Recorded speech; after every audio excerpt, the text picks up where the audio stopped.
I would say from a VC perspective, there's a trade-off between market size and differentiation.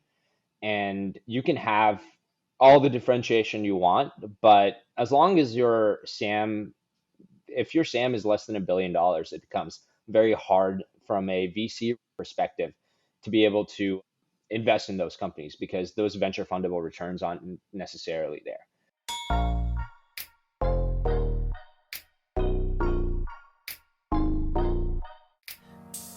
Welcome to Partner Path, a podcast that unpacks the venture capital and growth equity ecosystem from a junior perspective. Young entrepreneurs and investors have already had a massive impact on the industry, having started unicorns and launched billion-dollar funds.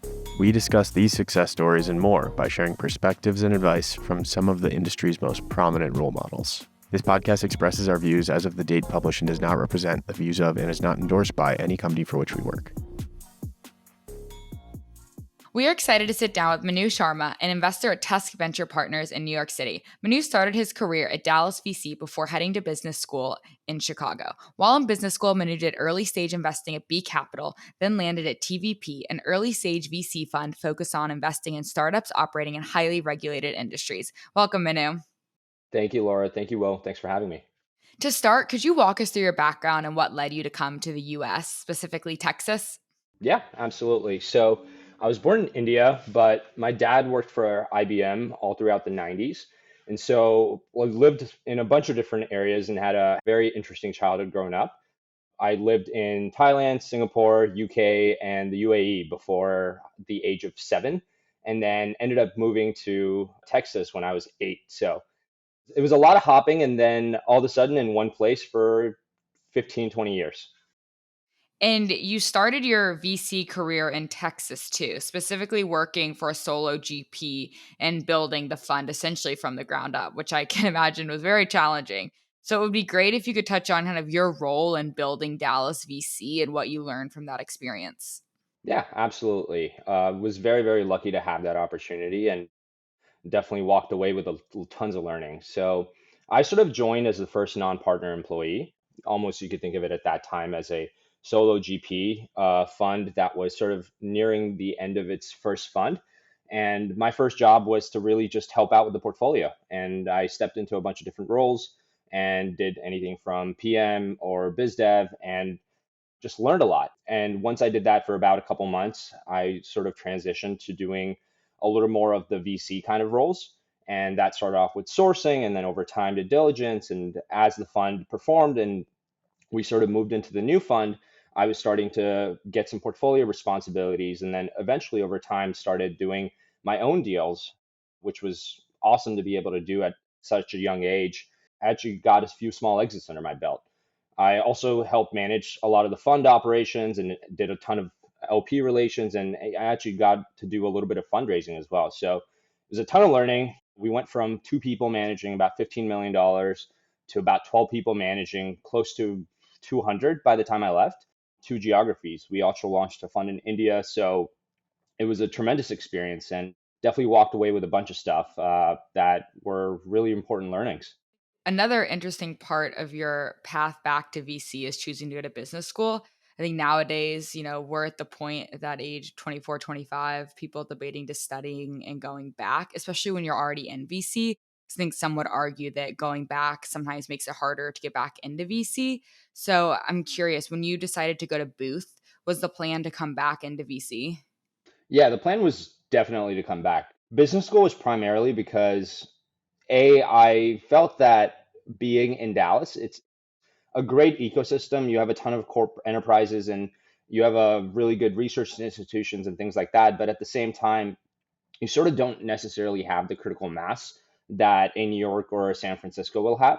And so for me, I really wanted to be in a bigger ecosystem. And I felt that going to business school would be sort of a great way to be able to, A, get exposure to those ecosystems, and then also just take a step back from 5 years of drinking from the fire hose and get a wider perspective in the world of business. Booth for me was really interesting. It has a very systematic approach to decision making. And I think that is really helpful for becoming a disciplined investor. But for me, the plan was definitely always to come back. Got it. And I'm sure the network as well that you've built at business school will only be helpful in VC and whatever you choose to do next. Absolutely. Would you say that does going to business school make go getting into venture capital easier? Let's say whether you come from a non-traditional background and you're looking to switch to that investing role? I think it depends on what background you're really coming from and where the world of venture capital you want to target. I think for on the whole, it's much easier than coming from undergrad, but there are going to be target types that venture funds will primarily look for. And that's going to be someone who's either been a prior investor or an industry specialist or an operator or a product manager at a fast growing early stage startup. But for people that are not coming from those backgrounds that want to transition into venture, it's also very doable. Business school is one of those things where it's a matter of you get out what you put in. And so if you're the kind of person that seeks opportunities, seeks internships, it's not that difficult to get a full-time offer. Obviously, there are other macro factors like the market, but on the whole, people, at least what I've seen at Booth, people that try and really shoot for VC as a role end up getting jobs in VC. Yeah, that's a good point. And you can also start working too while you're a first or second year. So getting that VC experience part time for a fund. Exactly. You decide go back into VC, you start recruiting. What were you looking for in a VC fund, maybe just to broaden your skill set as you were going back into the recruiting landscape? One of the things I'd learned at Dallas and some of the other firms I've interned at was that having a really differentiated strategy is really successful to being a venture fund that goes through multiple funds and is really something that's established. And so I looked for, above all, a differentiated strategy. I also looked for a small team because I feel that I operate best in a small team. And that's where I definitely get a lot of face time and learnings from more senior investors. And I look for a track record of success. So for me, when I was sort of looking at roles, Tusk really stood out because I think it definitely has a differentiated strategy. It's a very small and lean team, and the track record is definitely there. And quickly touch on the strategy of Tusk. Yeah, absolutely. So Tusk does seed and Series A investing in companies operating in highly regulated markets. That basically means that Tusk focuses on companies that they can help in one of three areas, whether that's being able to create a regulatory moat or a competitive advantage, being able to protect against downside risks, and then being able to help manage media and comms in a regulatorily complex environment. That's what the fund does as a whole. I can talk a lot more in detail about it, but we have a platform team that really helps us in almost in lockstep with the investment team to execute on those strategies. And that's where we really focus on.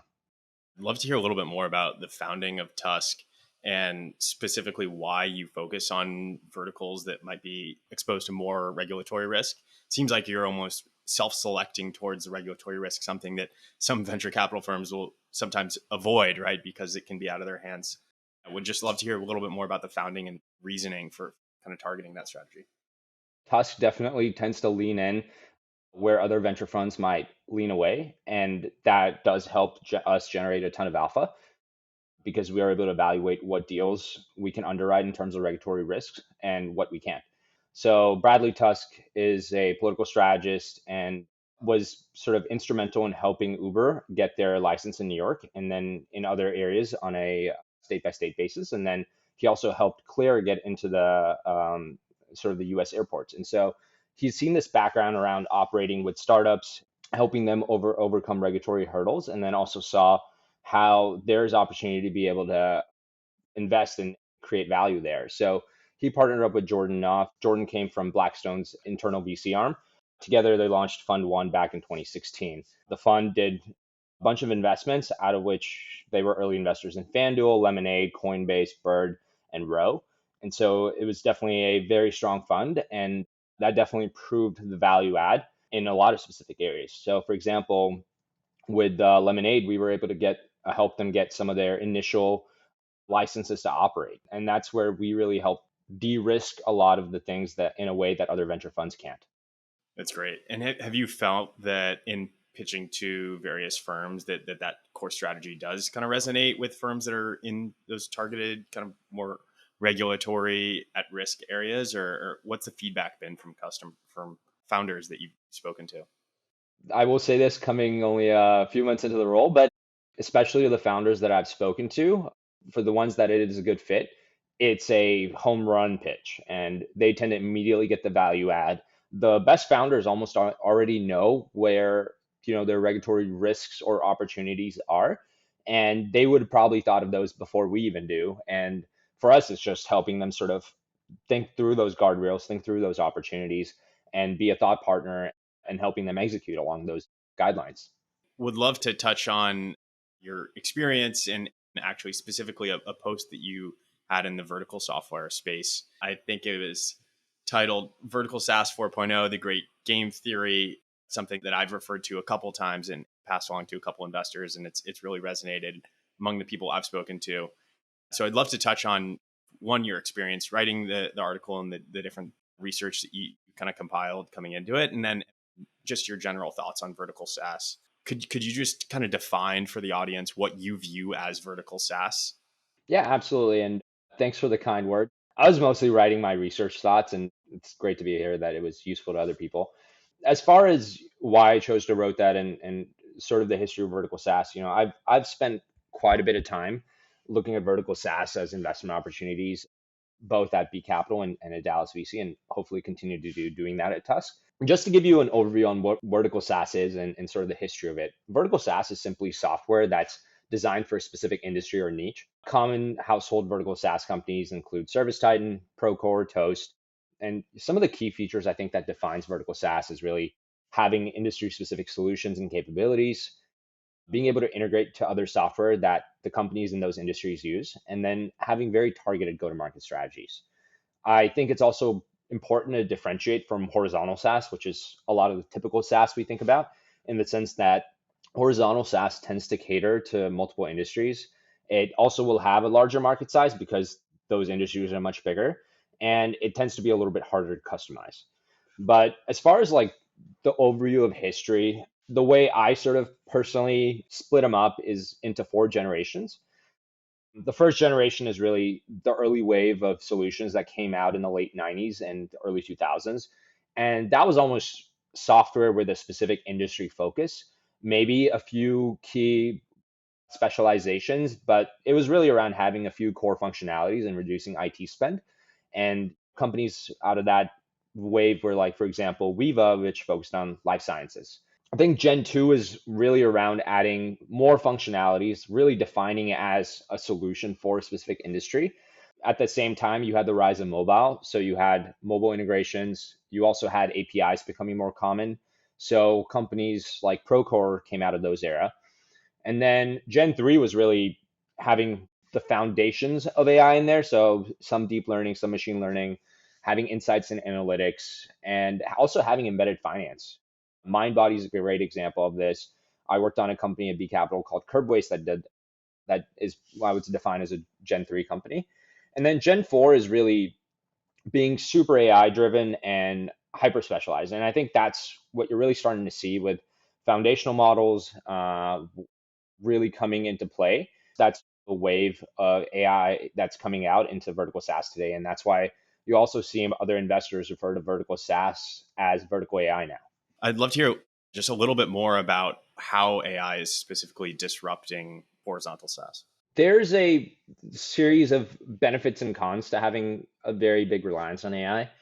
It definitely makes it very easy to build very industry specific products. You can churn out code faster. You can have more integrations and process data a whole lot faster. And you can have improved analytics and outcomes. So it makes tools and software a lot more customizable. But at the same time, it creates a very heavy data dependency.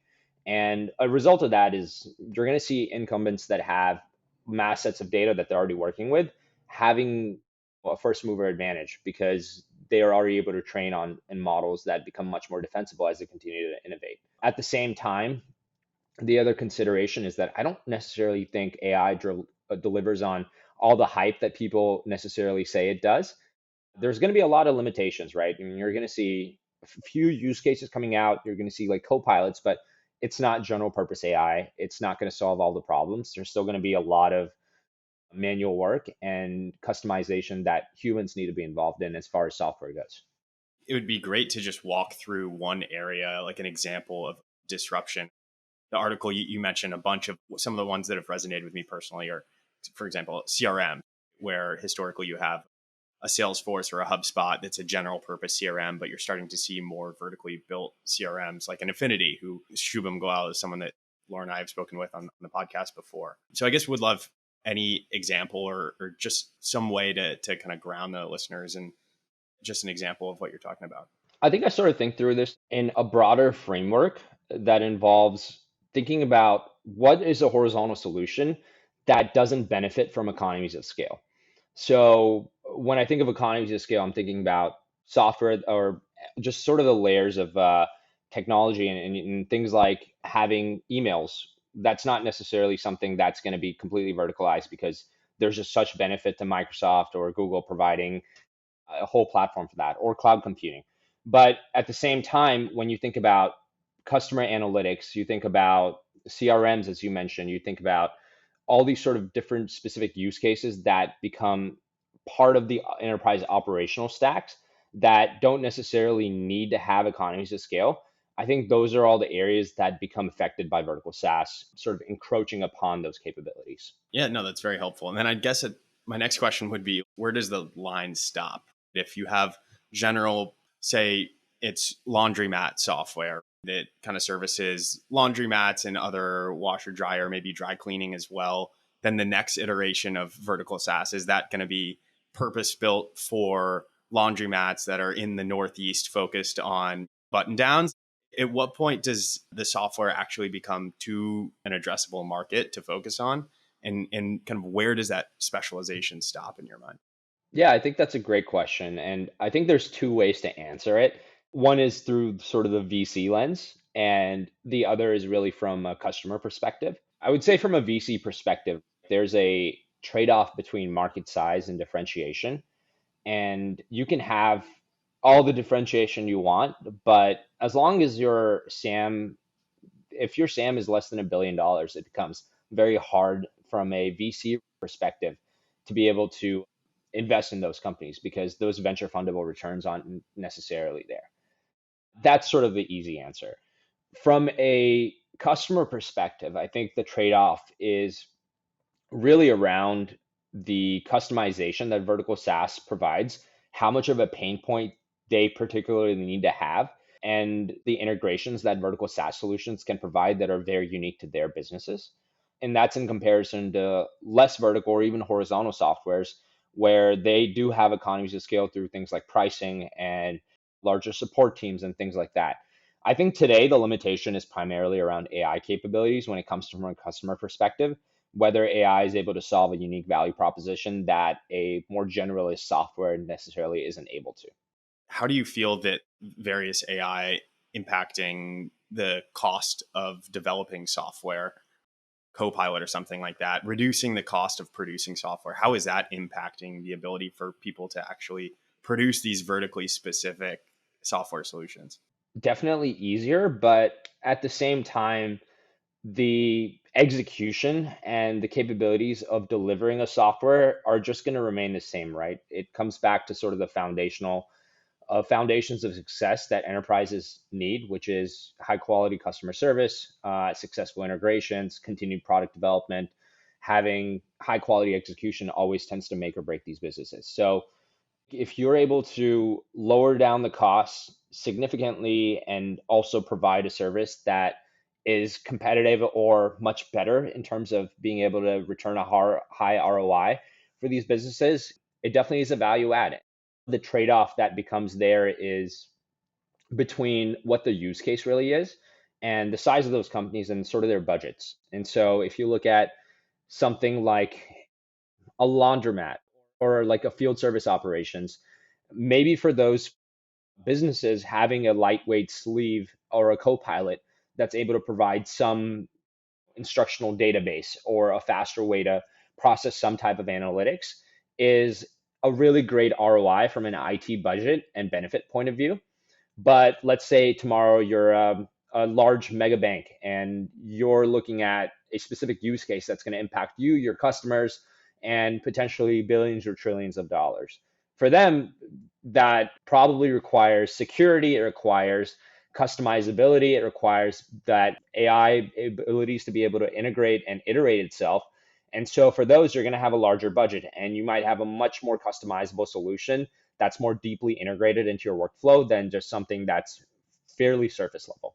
Next, we'd love to compare the benefits of the vertical specific large language models and how maybe they can leverage that industry specific expertise to potentially outperform some of the general AI models. We recently read an article that focuses on this, which was published by Tidemark. It's called AI Extinction or Evolution. They're a well respected vertical SaaS fund for all of our listeners who aren't familiar. Going back to kind of the specialized LLMs and their industry specific compared to the general purpose models. On the whole, there's a ton of benefit to having large language models that are trained on vertical specific data sets. And they're able to answer contextual answers that general purpose LLMs aren't particularly fine tuned for. And I think it comes back to sort of those use case requirements. And they can vary, right? Some of those requirements can be stuff around accuracy rates or errors. And in certain fields, there's a much lower margin for error as opposed to other areas. Also, explainability and understanding how those large language models are coming to a certain output. And then also looking having the ease of prompt engineering, being able to integrate with workflows, and also having a high level of data security, both in motion in those models themselves. There's a lot of variance in the complexity of the capabilities that LLMs can perform. And sort of the more specialized it is, the higher complexity it's going to have. So, as I was talking about, having a solution that's just sort of a lightweight sleeve is a lot more easier to implement than something that's integrated into a workflow that's able to sort of be fine-tuned and be integrated. It really comes down to how much they're able to become customizable. And that's sort of a trade-off that any business or an IT buyer needs to sort of decide for themselves. One consideration that becomes interesting as time goes by is sort of the platform strategies that these foundational model providers are bringing in. So, I mean, pretty recently, OpenAI released the ChatGPT version for enterprise. And what you saw was the initial feature or capability that they're providing is a way to protect your data in terms of who's feeding what data in it and where that data is going to be stored. And that already disrupts a whole segment of AI infrastructure companies. And so I think it's very interesting to keep an eye on how these platforms continue to evolve their offerings, because at some point it may make sense for an enterprise to just use a platform with some lightweight tools that they offer themselves, similar to how AWS might offer a certain set of cloud features versus using a specific cloud management system or some sort of use case in that manner.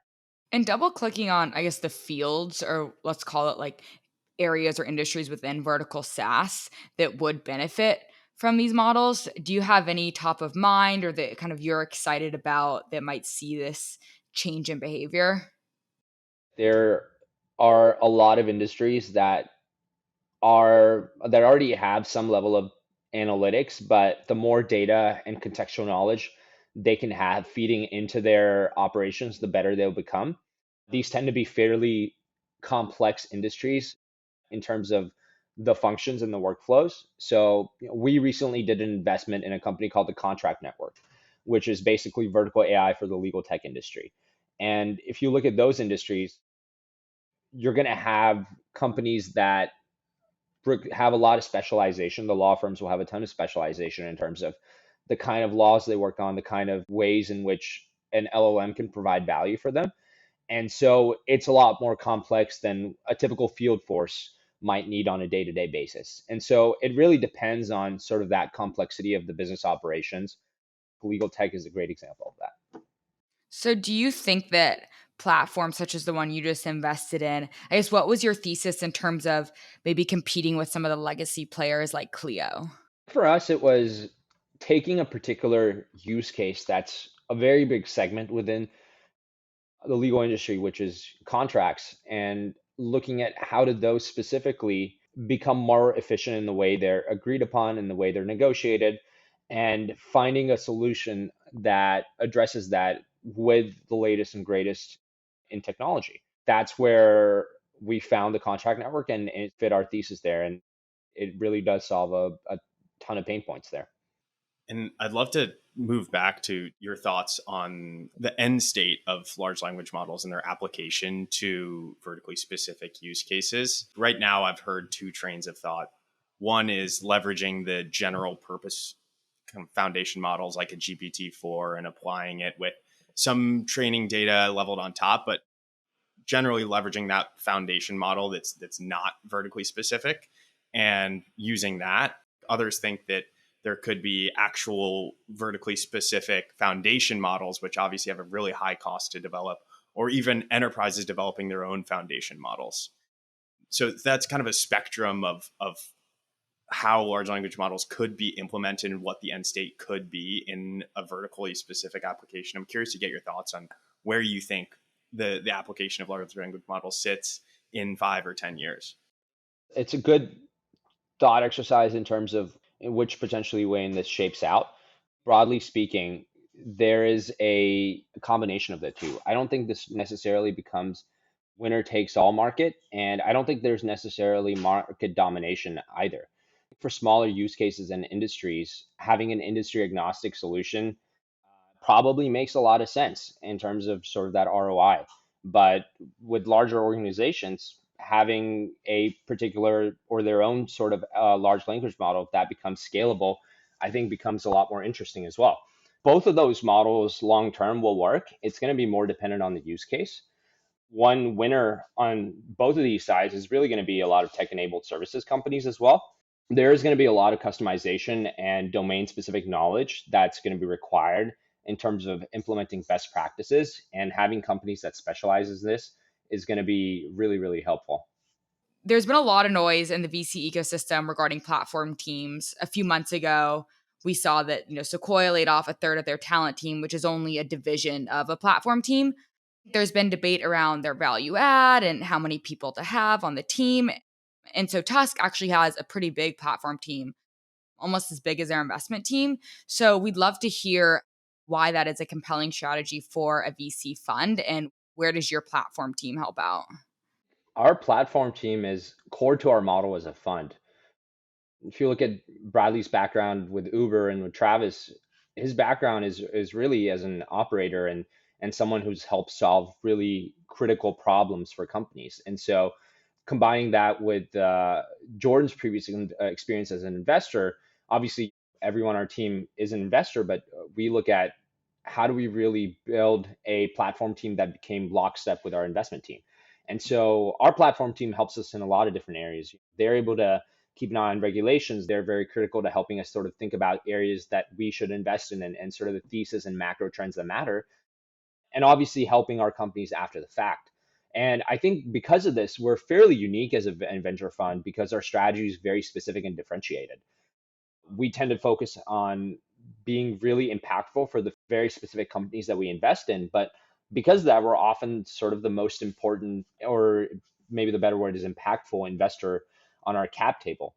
And because of this, our platform team focused on three primary activities, which was really identifying and helping startups capture on regulatory tailwinds, monitoring and protecting against sort of regulatory risk, and then managing those media and comms.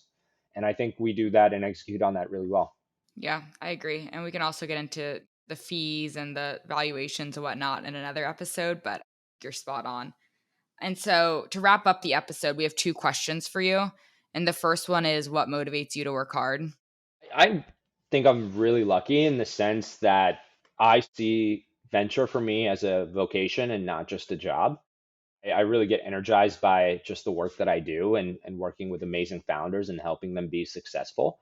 And so it's a natural output of that perspective and having that opportunity to do something that I truly love. I don't necessarily have to work hard to work hard. It's just it's something that fairly comes naturally just to be in a position that I really truly enjoy. For sure. It's a fun job. And what's a piece of advice you would give your younger self? I think broadly speaking, I'd say to just focus on my natural strengths and just let them shine. Great. I think that's an awesome note to end on. Manu, thank you so much for taking the time to chat with Laura and I today. We've enjoyed the conversation a lot. Absolutely. It's been a pleasure. Thank you so much, Will and Laura.